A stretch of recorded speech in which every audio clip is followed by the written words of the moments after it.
Back here for game 5, see if I can salvage a 2-3. Got a hand here that needs to find a little bit more gas, but got a good first couple turns, so gonna keep. My hand is incredibly awkward, but I think it has all the tools that we want, so I'm going to go ahead and keep. I'm gonna crack fetch for a forest and play an Oath of Nissa. Okay. I'm at 19. Could be anything. Actually, it can't be an artifact or enchantment. Or sorcery, or an instant. Yeah. Yeah. I guess it could be an artifact if that artifact is also a creature. I don't know why you're ruining my dreams. That's why I'm here. It's probably just going to be a boring land.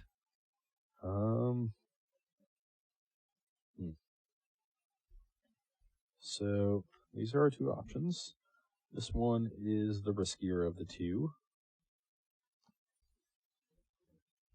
But given our hand, it's possible we need to be a little bit risky. Okay, I like the sound of that.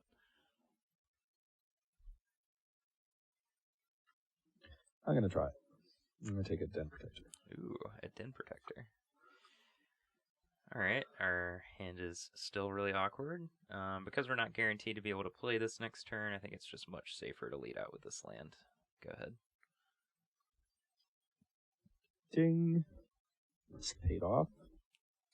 Pretty unfortunate. So I have Hangerback Walker and a green enchantment in play, so he gets 2 counters, right? I have no idea what you're talking about. Successfully fooled Michael Majors. I'm really Actually, gullible. 5 counters now. I think we're just gonna go ahead and lead out with this Fiery Impulse. Get the Thopter. And it'll be your turn. Don't want any shenanigans to happen. I will play a Morph and attack for 1. Okay. I'm at 19. You can go. I'm just going to kill my Morph.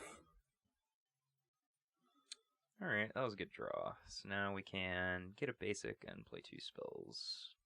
I'm gonna get a Island in this case, which is not something that usually happens. And I'll play a Chase and then Fiery Impulse the face down. So you're at 18? That's correct. Okay, that was a good draw. Fortunately, Wood of Foothills cannot find Prairie Stream, so we're still without blue mana at this point. Is the Ally of Zendikar coming to your aid? No. But that's good news. I am going to play a Hangerback Walker on 1 and Dramoka's Command counter fight. Ew, Jace, gross. Putting the counter on the Hangerback. We do miss a point of damage this way, but the counter on the Hangerback is definitely more valuable than a counter on the Thopter. At 17. Yep. Of course, he's probably just going to Reflector Mage the Hangerback Walker. Well, before I was going to do this, but since we just drew this land, I think we're just going to go ahead and make Ross's dreams come true. So you're at 16? Yep. Your turn.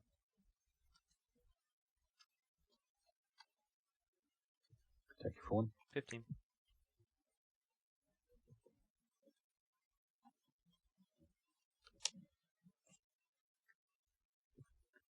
Servant? Yep.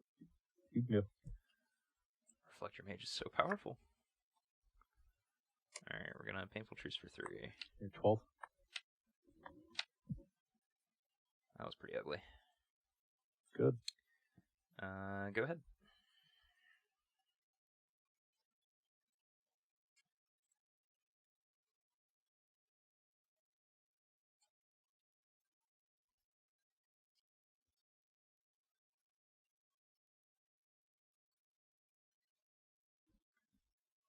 For 1. 11.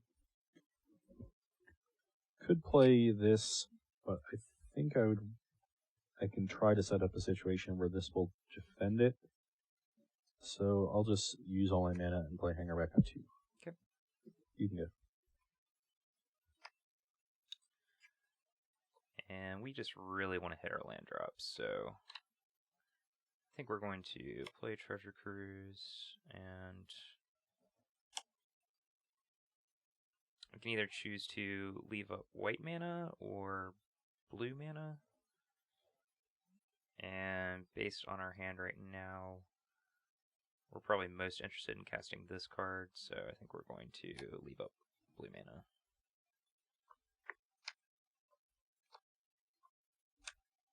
Okay.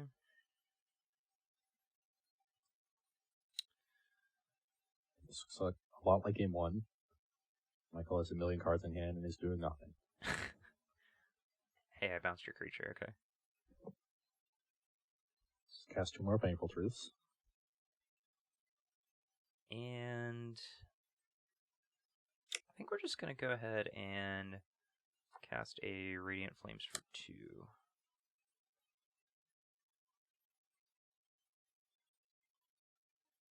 It's pretty good.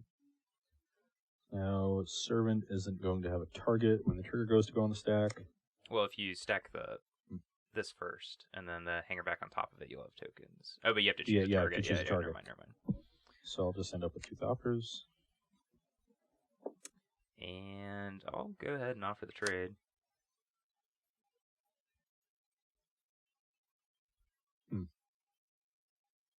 I honestly do not want to trade. I need all my resources to kill you.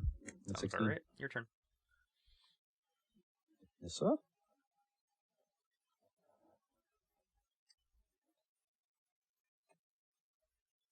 Put me in your 9. Yep.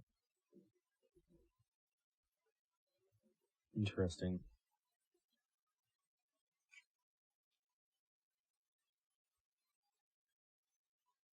I think I just have to play my cards. So I'll play a Mana Gorger Hydra, play a Hardened Scales, get a counter. Sure. So we'll protect it from a Radiant Flames or Fiery Impulse, but probably it's a Crackling Doom. Alright, that was a good land to draw. Sack this, go to 8. Yep.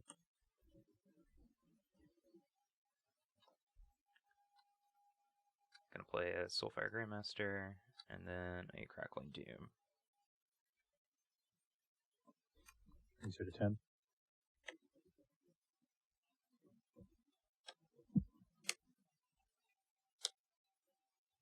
That'll put me up to 10, and then I'll attack you for 2. 14. So you'll go to or 12 yeah, after 12. the Crackling Doom, yep. Go ahead.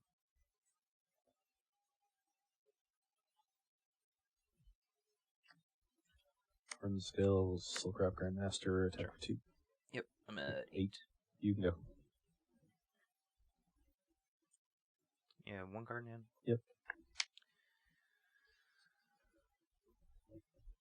So unfortunately, we kind of just like needed our mana every turn, so these cards have been kind of just rotting, which is awkward, but I think it's worked out fine. We're just going to attack you for 2. 10. 10, play a Floated Strand, and pass the turn. During your upkeep, I'm going to sack this. 7. Go to 7.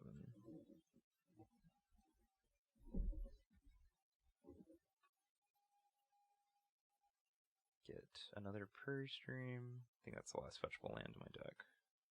Ooh, do I actually not have it? There we go. I'm going to cast an Utter End on your Silkrap.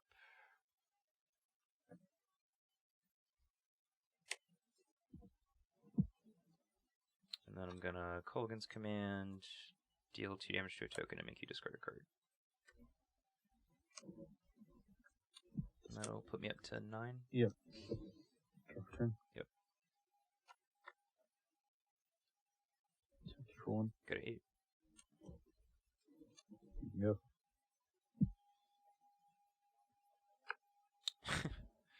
Attack you for 4.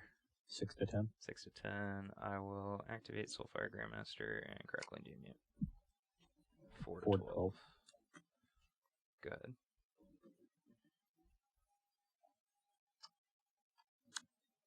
This game. Yep.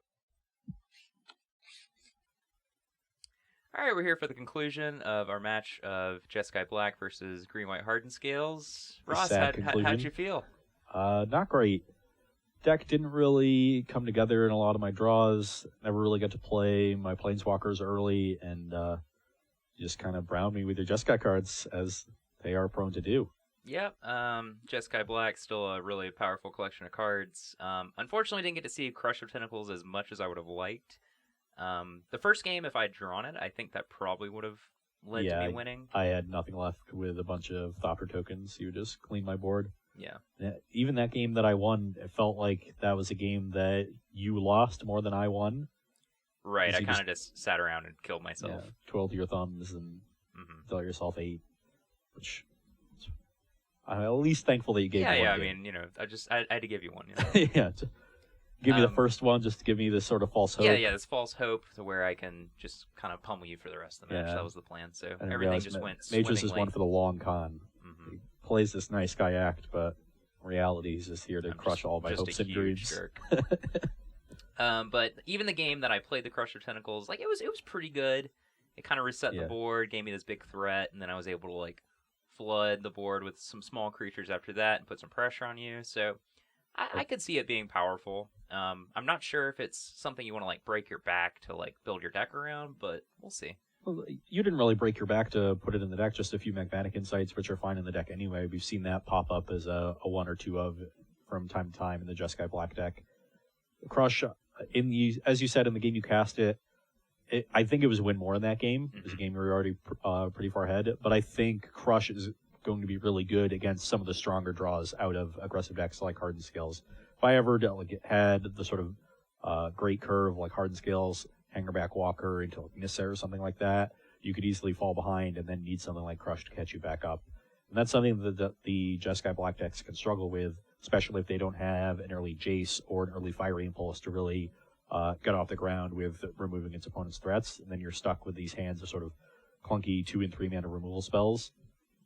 Yeah, like I think that the thing that it like accomplishes the best is obviously helps with like these go wide strategies, but also can just like reset a board with Gideon on it, which is something that Jeskai Black has often struggled with in the past. But I'm still excited to play with the card. I think it has a lot of potential. Tell me about Reflector Mage. Well, I don't know what else there is to say. That card was just incredible. What is it, game 3? It was the first Cyborg game where you Reflector Maged my 4/4 Hangerback Walker, and my hand was 2 Hangerback Walkers, 2 avatars that were really bad for me to cast into the Reflector Mage without having a counter on them. It basically just won the game on the spot on like turn 4 when I thought I was reasonably far ahead. Yeah, like with a sizable hand. Obviously, I would even like. I didn't think about it too much before the match, but Ross's deck might be like the ideal deck for like Reflector Mage because you're kind of like this, not super fast, but like this mid-rangey creature deck where like a lot of your creatures don't have value when they enter the battlefield. So and you're like you have Hangerback Walker and things like that. So maybe like it was inflated its value a little bit, but I think that card's just gonna be awesome. Yeah, I think Reflector Mage is really good. Crush was pretty good the times you were able to cast it, and there were times where you wanted to draw it. I think Nissa also was a card that I constantly wanted to draw and didn't draw quite as often as I would have liked. So I'm still excited to see that card and how that pans out in the metagame if it finds a different home. The Hardened Scales deck still might be a bit too fragile as an aggressive deck. You just need there's a lot of moving parts with it. And as you saw in some of the later games, I didn't have an early Hardened Scales, and my creatures were pretty mopey and underpowered. So I'm playing things like Servant of the Scale and just Hangerback for just as a 1/1. So it's possible that you just want to play Nissa around some more powerful individual cards, say like the Green-White Megamorph Shell, something like that. But definitely a powerful card there. Yeah, I think it has a lot of potential. Pretty excited about all the new cards we showcased today. I think they're going to be pretty awesome. There's some design space, room to explore. But anyways, that's all for us. Thank you so much for watching, guys. If you're checking us out on YouTube, please like, comment, share below. The SCGTour will be taking this week off for the Oath of the Gatewatch pre-release, so head down to your local game store, or if you happen to be in the Roanoke, Virginia area, join us at the Star City Game Center, where we'll be giving away a sweet new playmat. But otherwise, week off, and the following week we'll be in Atlanta, and that'll be the return of Patrick Sullivan to the SCGTour, which is super exciting. It's always a good time to see Pete Soley. Definitely. Pete Soley, just the best there is. Just the best. Well, anyways, thanks for watching, and have a good day.